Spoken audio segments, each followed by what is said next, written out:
प्रभु तेरी वाणी जीवन की रोटी, नैनों की ज्योति अंधेरा मिटाती।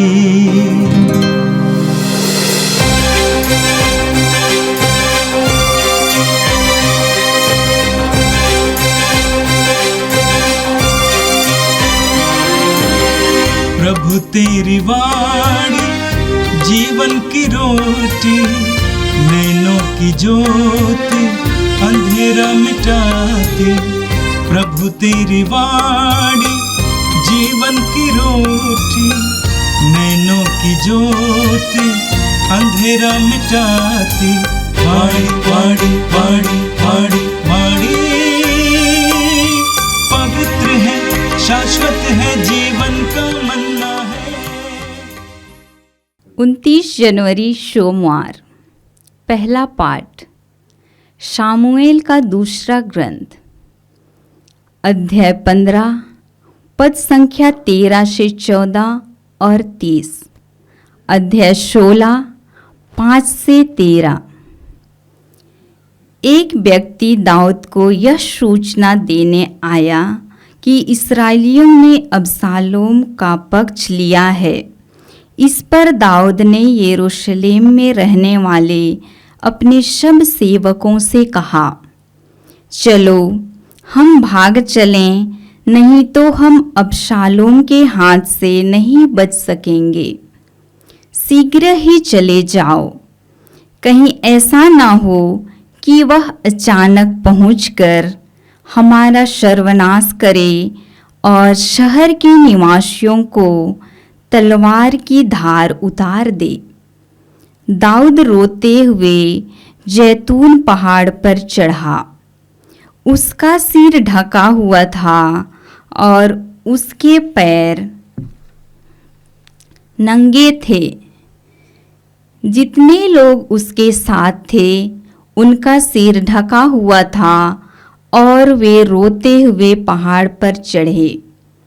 जब दाऊद बहूरीम पहुंचा तो शाऊल के वंश का एक व्यक्ति दौड़ता हुआ उसके पास आया।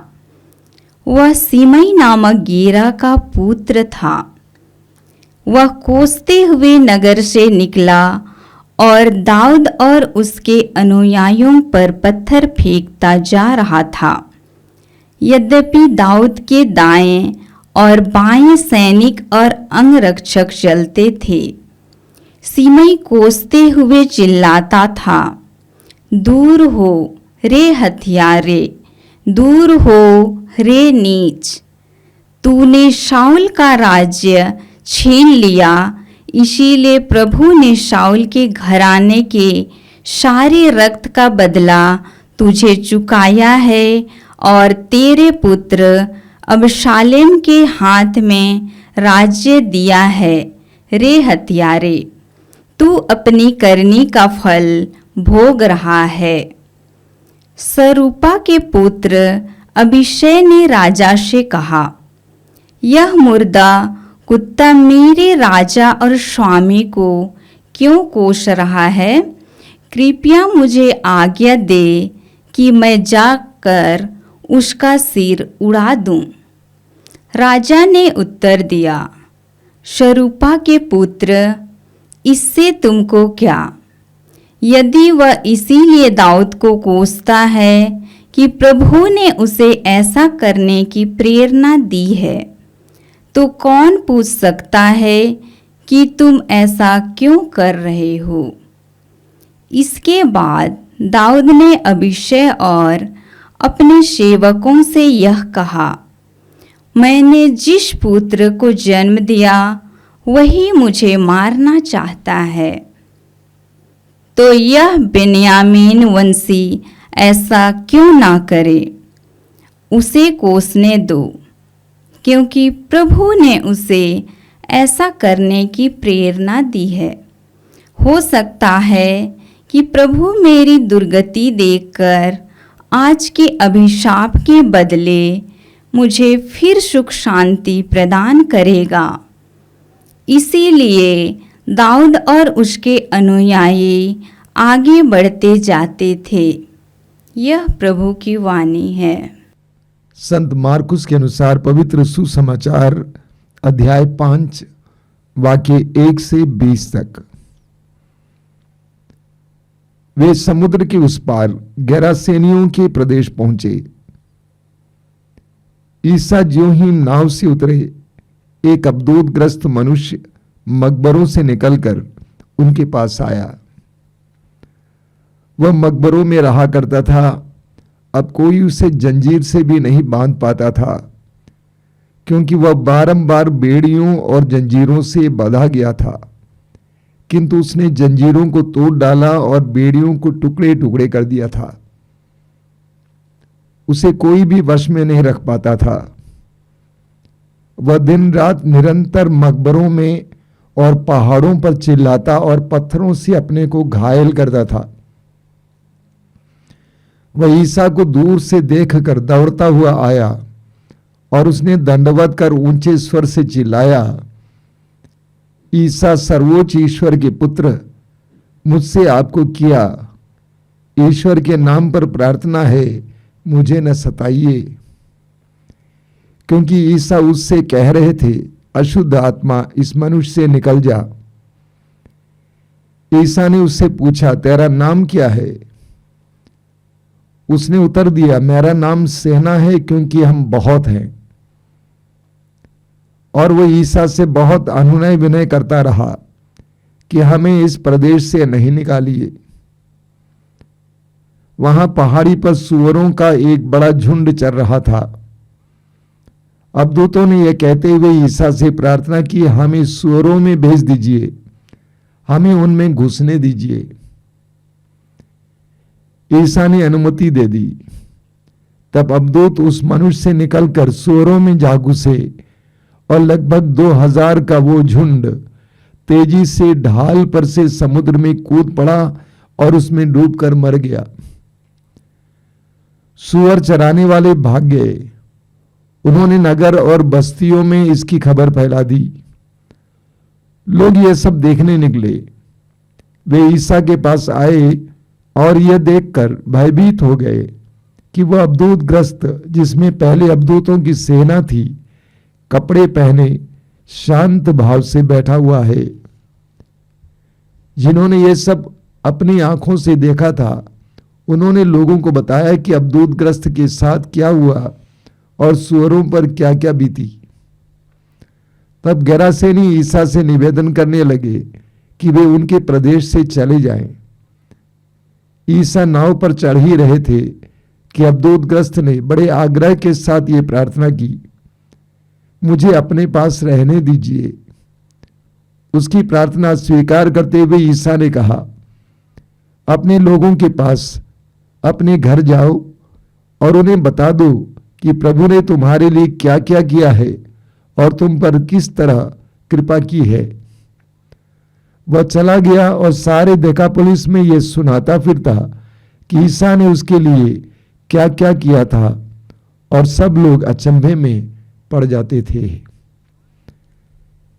यह प्रभु का दिव्य सुसमाचार है। ख्रिस्त प्रभु की जय। मेरे प्रिय भाई और बहनों, आज का पहला पाठ सामुएल के दूसरे ग्रंथ के अध्याय 15 और 16 से लिया गया था। आज के पाठ में आपने इस्राएल के यशस्वी राजा दाऊद के पलायन के बारे में सुना। हम सामुएल के पहले ग्रंथ के अध्याय 16 में पढ़ते हैं कि जब सामुएल ने दाऊद को इस्राएल के राजा के रूप में अभिषेक दिया, तो पवित्र आत्मा बड़े सामर्थ्य के साथ दाऊद के ऊपर उतर आया। उस समय से पवित्र आत्मा अपनी शक्ति को दाऊद के द्वारा प्रकट करता रहा, और राजा साउल के बाद दाऊद को इस्राएल का राजा बनाया गया था। राजा दाऊद इस्राएल का सबसे यशस्वी राजा है, जिसने 40 साल से ज्यादा इस्राएल पर शासन किया। लेकिन वही राजा, हम पढ़ेंगे सामुएल के दूसरे ग्रंथ के अध्याय 11 में, उसी राजा दाऊद ने पाप किया, अपराध किया। अपने ही एक सैनिक की पत्नी के साथ व्यभिचार किया और इस बात को छिपाने के लिए कि उसके गर्भ में एक बच्चा पल रहा है, उस सैनिक को मरवा डाला। 2 बड़े बड़े अपराध किया।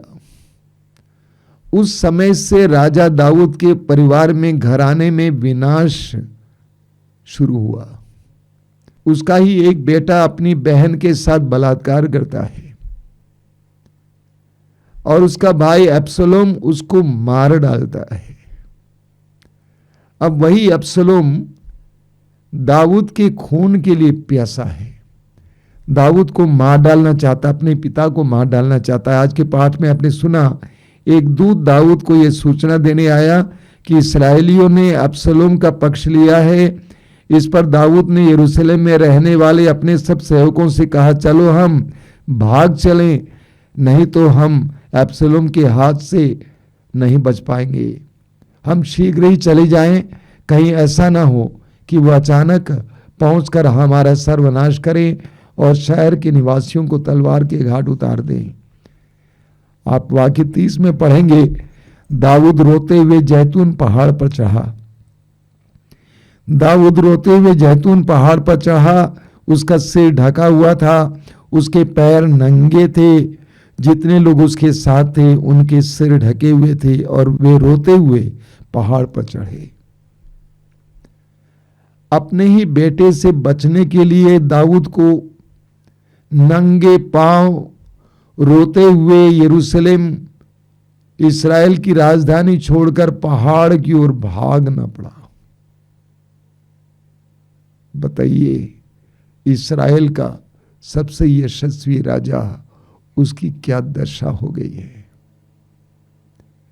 प्रकाशना ग्रंथ के अध्याय 2 उसके वाक्य 5 में हम पढ़ते हैं, प्रभु कहते हैं, तुम इस बात पर विचार करो कि तुम कितने ऊंचे स्थान से गिर गए हो। अपने पाप के द्वारा दाऊद गिर गया। इतना ही नहीं, आगे आप सुनेंगे अध्याय 16 में, जब दाऊद बहूरीम पहुंचा तो साउल के वंश का एक व्यक्ति दौड़ता हुआ उसके पास आया। वह गेरा का शिमाई नामक पुत्र था। वह कोसते हुए नगर से निकला और दाऊद और उसके सेवकों पर पत्थर फेंकता जा रहा था। यद्यपि दाऊद के दाएं और बाएं सैनिक और अंगरक्षक चलते थे, शिमाई कोसते हुए चिल्लाता था, दूर हो रे हत्यारे, दूर हो रे नीच। जब दाऊद अपने साथियों के साथ चल रहा है, वचन हमने सुनाया कि शिमाई नामक एक युवक दाऊद और उसके साथियों को कोसता है और पत्थर फेंकता है, मानो राजा दाऊद एक पागल कुत्ता हो। उस समय सैनिकों में से एक ने कहा,